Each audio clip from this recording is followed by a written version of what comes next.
This is a military space plane, and it just accomplished something pretty important.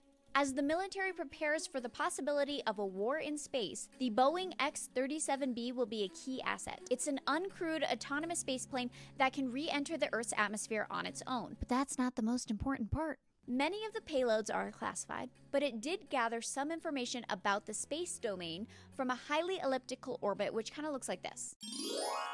Space domain is military speak for understanding what the heck is in space that could affect military operations, and it got pretty far out. This is where it gets interesting. This was the first time it operated in HEO and successfully demonstrated aerobraking, a maneuver where a spacecraft skims through a planet's atmosphere using drag to decelerate and safely change its orbit while using minimal fuel. This allowed it to dip into low Earth orbit just long enough to drop off its service module before continuing its mission.